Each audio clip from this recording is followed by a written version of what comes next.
সংবিধান সংস্কার বিষয়ে আমাদের অনেক বিষয়ে দ্বিমত আছে।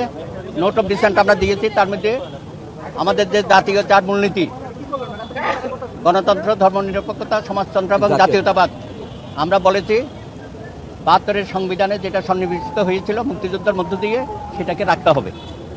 সেখানে আমরা নোট অফ ডিসেন্ট দিয়েছি। আমাদের আরেকটা বিষয় ছিল যে স্বাধীনতা যে ঘোষণাপত্র 10ই এপ্রিল 1971 সন প্রোক্লেমেশন অফ ইন্ডিপেন্ডেন্স, আমরা বলেছি পৃথিবীর খুব কম জাতির ভাগ্যেই এরকম প্রোক্লেমেশন অফ ইন্ডিপেন্ডেন্স থাকে। আমেরিকার আছে এবং বাংলাদেশের আছে। এটা একটা ঐতিহাসিক দলিল। এটা আমাদের মুক্তিযুদ্ধ এবং বাংলাদেশের মূল ভিত্তি।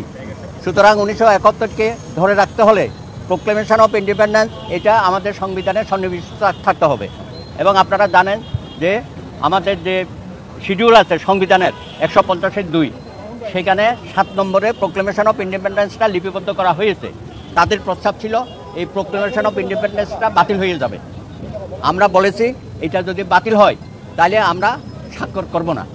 দুর্ভাগ্যের বিষয় আজকে তারা যেটা চূড়ান্ত প্রস্তাব, চূড়ান্ত যেটা তাদের সংশোধিত, সেটা আমাদেরকে আগে দেয় নাই। এখন মিটিং শেষ হওয়ার পরে এইমাত্র আমাদের হাতে আসছে। আমরা তাদেরকে অভিনন্দন জানাই যে আমাদের যে প্রস্তাবটা ছিল শিডিউলের 7 অনুচ্ছেদ প্রোক্লেমেশন অফ ইন্ডিপেন্ডেন্স, এটা বহাল থাকবে, এটা বাতিল হবে না। সুতরাং আমরা এটা না দেখে আমরা স্বাক্ষর করি নাই। আমরা 2 দিনের মধ্যেই কমিশনের সাথে যোগাযোগ করে আমরা স্বাক্ষর করব। এবং আজকে একটা ঐতিহাসিক মুহূর্ত আমি মনে করি। জাতি যে আজকে ঐক্যবদ্ধ ছিলাম আমরা 24 জুলাইয়ের মধ্য দিয়ে, সেই ঐক্যের একটা বহিঃপ্রকাশ আজকে হলো। আগামী দিনে যেটা 54 বছর মুক্তিযুদ্ধকে ধারণ করে আমরা বাংলাদেশ যে উচ্চতায় নিয়ে যাওয়ার কথা ছিল, সেটা আমাদের ব্যর্থতার কারণে আমরা সেটা করতে পারিনি।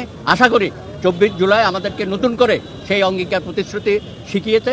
আগামী দিনে আমরা সকলকে সাথে নিয়ে বাংলাদেশকে আমরা অগ্রসর করে নিয়ে যাব। এই বাংলাদেশ হবে দলমত নির্বিশেষে সকল ধর্মের সম্প্রীতির বাংলাদেশ, সকল নাগরিকের বাংলাদেশ আমরা প্রতিষ্ঠা করব।